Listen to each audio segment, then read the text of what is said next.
గారిని ప్రధాని చేయాలని ఆ రోజు అన్నప్పుడు మరి ఆ రోజు కాంగ్రెస్ పార్టీలో ఉండాలి కదా. మరి మీరు ఆ రోజే జగన్ గారిని విభేదించేసి లేదు రాజశేఖర రెడ్డి గారు ప్రధాని చేయాలంటున్నారు, నేను ఇప్పుడు రాహుల్ గాంధీ కోసం భారతదేశం అంతా, అప్పుడు ఈయనంటే ఇప్పుడు జోడో యాత్ర చేశాడు రాహుల్ గాంధీ గారు, ఆ రోజు మరి భారతదేశం అంతా పాదయాత్ర చేసి రాజశేఖర రెడ్డి గారి బిడ్డను నేను, రాజశేఖర రెడ్డి గారి ఆశయ సాధన రాహుల్ గాంధీ గారిని ప్రధాని చేయాలని చెప్పి 2009లో గుర్తు రాలేదా, 10లో లేదా, 10 నుంచి 2024 జనవరి వచ్చేదాకా గుర్తు రాలేదా? మరి దీనికి సమాధానం చెప్పాలి కదా. మీరు మాట్లాడుతున్నటువంటి భాషను కూడా మేము క్వశ్చన్ చేస్తాం ఖచ్చితంగా. తెలంగాణలో ఇలానే చేసి చిల్లరగా బిహేవ్ చేశారు, చేసి ఉన్నటువంటి కాస్త పరువును కూడా పోగొట్టుకున్నారంటారు. నేను దానికి కన్ఫైన్ గా మాట్లాడుతున్నా. చిల్లరగా ఎందుకు మాట్లాడుతున్నానంటే అక్కడ మంత్రుల మీద, అదేవిధంగా అక్కడ ముఖ్యమంత్రి గారి మీద మీరు మాట్లాడినటువంటి భాష రాజశేఖర రెడ్డి గారి కుటుంబ సభ్యులు మాట్లాడే భాష కాదు అది. రాజశేఖర రెడ్డి గారు హుందాగా ఉన్నారు, జగన్మోహన్ రెడ్డి గారు కూడా హుందాగానే పాలిటిక్స్ చేస్తున్నారు. జగన్మోహన్ రెడ్డి గారు ఆడియో మ్యూట్ లోకి వెళ్ళి చూడండి ఒకసారి. జగన్మోహన్ రెడ్డి గారిని అదే అంటాడు, ఒకడు బోషిడికే అంటాడు, ఇంకోటి చెప్పులు తీసుకొని పేకలు బిసికి చంపేస్తా ఉన్నా కూడా లక్షల కోట్లు తీసుకో దొంగ అని చెప్పి రకరకాల ముద్ర లేదు. జగన్మోహన్ రెడ్డి గారు ఉందాగానే బిహేవ్ చేశారు. ఏ రోజు కూడా సమయం కోల్పోయి అరే చంద్రబాబు అని ఒరే పవన్ కళ్యాణ్ ఎక్కడ మాట్లాడలేదు కదా.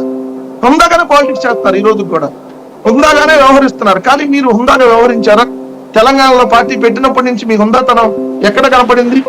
ఏది పోలీసులు ఎక్కడన్నా అరెస్ట్ చేస్తారు సార్, కామన్. ఎందుకంటే పొలిటికల్ పార్టీలో నెంబర్ ఆఫ్, మీరు అసలు జర్నలిజంలో ఉన్నారు, మీకు కొన్ని 100,000 చూసుంటారు. మీరు ఆ కారులోనే కూర్చొని ఆ కారుని అదేంటి ఆ ట్రాలీ తీసుకెళ్తా, ఈ అన్ని ఓవర్ యాక్షన్లు, పోలీసుల మీద తిరగబడి పోలీసుని కొట్టటము, తిట్టటము, ఇది భాష బాగుందంటే నాకు మా కాంగ్రెస్ పార్టీ అంటే మా అగ్గోడు పాత పార్టీలో మేము అక్కడి నుంచి వచ్చాం కాబట్టి మా బ్రదర్ మాట్లాడుతున్నారు. షర్మిల గారి భాష, షర్మిల గారు అసలు మొండితనం, ఇంకా ఆ రోజు మీరందరే కదా విమర్శలు చేసింది.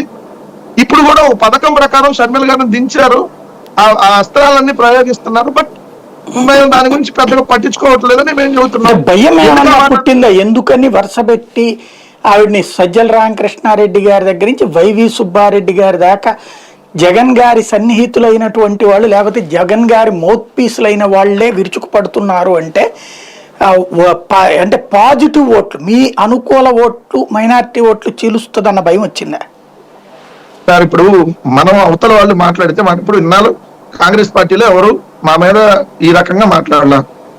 జగన్ రెడ్డి ఈ భాష వరుస ఎల్లో మీడియా భాష. జగన్మోహన్ రెడ్డి గారిని తెలుగుదేశం పార్టీకి సంబంధించినటువంటి అనుకూల మీడియా ప్రస్తావించేది, వాళ్ళ పత్రికల్లో రాసేది జగన్ రెడ్డి అని రాస్తారు సార్. అట్లానే వైఎస్ఆర్ సిపి అని కూడా వాళ్ళు రాయరు, వైసీపీ అని రాస్తారు. అందుకే వైఎస్ఆర్ పదాన్ని కూడా వాళ్ళు రాయలేదు, వాళ్ళు మాట్లాడేది వైసీపీ. సేమ్ నిన్న మీ తండ్రి గారి పేరుతో పెట్టిన పార్టీ కదా ఇది, దాన్ని కూడా వైఎస్ఆర్ సిపి కూడా అనేటటువంటి సంబోధన వైసీపీ ప్రభుత్వం అంట, జగన్ రెడ్డి అంట. ఇవన్నీ మాట్లాడుతున్నప్పుడు ఒక హుందాతనంగా వివరించాడు. పాలసీల మీద మాట్లాడి అప్పుల గురించి మాట్లాడారు కదా, ఆ అప్పులంతా ఎల్లో మీడియా స్క్రిప్టే. 10 లక్షల కోట్ల అప్పు ఎక్కడ ఉంది? అసలు మీకు ఆంధ్రప్రదేశ్ గురించి ఇప్పుడు ఏమని తెలుసని మీరు మాట్లాడుతున్నారు? ఆంధ్రప్రదేశ్కి ఓటు హక్కు లేదు. ఇప్పుడు మీకు ఆంధ్ర నుంచి వదిలేసి ఎప్పుడో వెళ్ళిపోయారు. మీరు తెలంగాణలో ఓటు హక్కు అని చెప్పి ఎప్పుడో 5 ఏళ్ల క్రితం వెళ్ళిపోయారు. 5 ఏళ్ల నుంచి మీరు తెలంగాణకు సంబంధించి వెళ్ళిపోయి అక్కడ పాలిటిక్స్ చేస్తా, తెలంగాణలో ఓటు వేసినటువంటి మీకు ఆంధ్రాలో అభివృద్ధి ఉందా లేదా ఎట తెలిసింది?